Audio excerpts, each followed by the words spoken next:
Class 6 geography chapter 20 climate of India, Bharat की जलवायु। Introduction में जो चैप्टर टॉपिक है वो important of climate, factor affecting the climate of India, cycle of seasons, distribution of rainfall, importance of monsoon.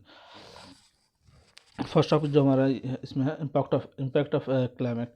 हम लोगों ने जैसे देखा है, people living in cold place like Jammu and Kashmir where having woollen cloth at all the year around. हम जैसे कि हम लोग जानते हैं कि जो जम्मू कश्मीर में रहते हैं, हमने देखा है कि वो सालों भर ऊनी कपड़े या गर्म कपड़े पहनते हैं। मगर दूसरी तरफ अगर हम देखें दक्षिण भारत की तरफ में, तो यहाँ पर सालों भर हार्डली लोग ही मुश्किल से गर्म कपड़े पहनते हैं, जबकि सालों भर वो कॉटन के कपड़े पहनते हैं, क्योंकि वहाँ पर गर्मी रहती है। ये सारा इम्पैक्ट जो है वो क्लाइमेट का ही है। क्लाइमेट का असर जो है वो हर चीज़ पे हमें देखने को मिलता है, फिर चाहे वो हमारे खेती बाड़ी पर ही क्यों ना हो, या फिर हमारे रहने वाले आवास पर, या हमारे कपड़े पर, हर चीज़ पर हमारे क्लाइमेट का असर पड़ता है। अलग अलग जगहों पर क्लाइमेट का अलग अलग इम्पैक्ट देखने को मिलता है। फैक्टर अफेक्टिंग द क्लाइमेट, हमारे जलवायु को प्रभावित करने वाले बहुत सारी चीज़ें हैं, जिसमें सबसे इंपॉर्टेंट है latitude, distance from sea level, altitude. ये सारी चीज़ें मिलकर हमारे क्लाइमेट को प्रभावित करती हैं।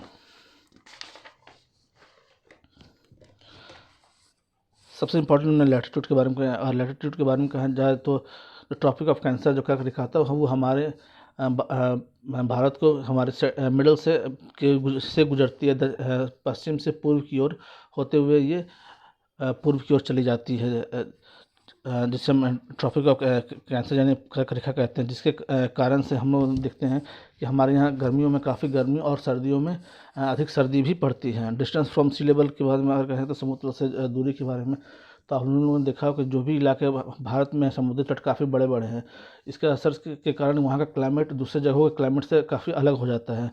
उन जगहों में काफ़ी गर्म तापमान होता है, बाकी के इलाकों में वैसा तापमान हमें देखने को नहीं मिलता है। एल्टीट्यूड के बारे में अगर देखा जाए तो temperature begin to fall when the we move the upward. अगर आप लोगों ने देखा होगा जैसे जैसे हम ऊंचाई की ओर आगे बढ़ते हैं तो हमें ऑक्सीजन की ज़्यादा जरूरत पड़ती है। आप लोग हमने देखा है कि जैसे कि हम पहाड़ या ऊंचाई किसी स्थान पर चढ़ते हैं तो हमें ठंड भी लगना ज़्यादा स्टार्ट हो जाती है और टेम्परेचर भी लो हो जाता है। ये सारा इम्पैक्ट एल्टीट्यूड के कारण ही होता है, जिसके कारण हमें इस सब चीज़ों को फील होता है। मगर जैसे ही हम उतरते हैं सारा चीज़ फिर से नॉर्मल हो जाता है। साइकिल ऑफ सीजन्स के बारे में कहें तो हमारे यहाँ जो सीज़न है इसमें सबसे इम्पोर्टेंट कोल्ड सीजन, जिसे विंटर जिसे हम कह सकते हैं, जो हमारे यहाँ मिड नवंबर से स्टार्ट होता है, और सबसे ज़्यादा उसमें ठंड हमारे यहाँ दिसंबर में पड़ती है। इसके कारण से देश के बहुत सारे इलाकों में, खासकर नॉर्थ भारत में इलाकों में टेम्परेचर माइनस में भी चला जाता है। During the winter season Punjab and Jammu Kashmir receive rain bye western disturbance. Winter में ही पंजाब, हरियाणा और जम्मू कश्मीर जैसे इलाकों में हम लोगों को वेस्टर्न डिस्टर्बेंस के कारण बारिश भी देखने को मिलती है। हॉट वेदर के बारे में कहें तो ये मार्च से स्टार्ट होता है और सबसे ज़्यादा पीक पे ये अपने मई और जून के महीने में रहता है। मई और जून के महीने में हमने देखा है गर्मियों में काफ़ी ज़्यादा टेम्परेचर हाई होता है, खासकर कुछ इलाकों में टेम्परेचर 40 प्लस पर भी हम लोग को देखने को मिलता है। खासकर दक्कन प्लेटू या दक्षिण भारत के इलाकों में तो ये टेम्परेचर और भी ज़्यादा होता है। उस दौरान हमारे यहाँ लू वगैरह भी चलती हैं। थर्ड हमारा आता है season of advancing monsoon.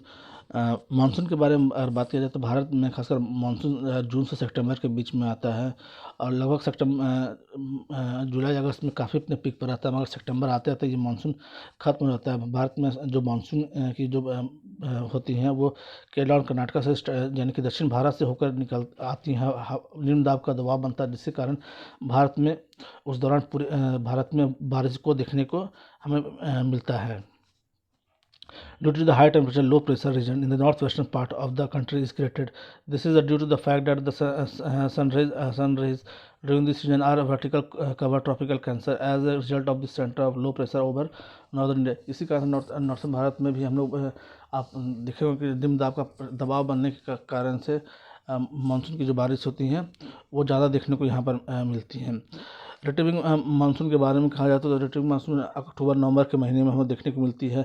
Monsoon के खत्म हो जाने के बाद भी कभी कभी ऐसा होता है कि हमारे यहाँ फिर से बारिशें स्टार्ट हो जाती हैं, जिसे हम रिटिविंग मानसून भी कह सकते हैं।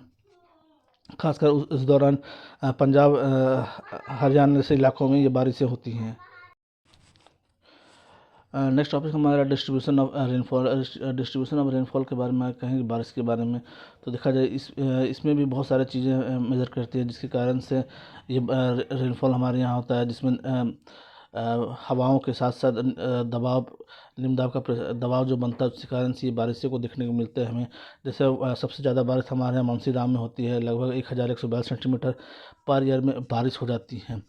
सेकंड दूसरा फर्स्ट देखा जाए तो 200 सेंटीमीटर जैसी बारिश है आपको हमारे यहाँ ईस्टर्न हिमालय और वेस्ट बंगाल आसाम में होती है। रेनफॉल बिटवीन 100 टू 200 जो मिडिल गंगा वैली जो है वहाँ पर, वेस्टर्न घाट महाराष्ट्र मध्य प्रदेश में 500 से 100 सेंटीमीटर के में अगर देखा जाए तो Ganga valley Rajasthan, Punjab, southern plateau, Karnataka, Andhra Pradesh. 50 से भी कम अगर हम बात की जाए northern part of the Kashmir, western Rajasthan, Punjab, Deccan plateau जैसे इलाकों में यहाँ पर कम बारिशें होती हैं। इम्पोर्टेंस ऑफ मानसून के बारे में अगर कहा जाए तो मानसून हमारे देश के लिए बहुत ज़रूरी है, क्योंकि हमारी जो एग्रीकल्चर है वो मानसून पर डिपेंडेंट है। अगर सही टाइम पर मानसून नहीं आती है तो इससे किसान और खेती पर काफ़ी गहरा भी असर पड़ता है।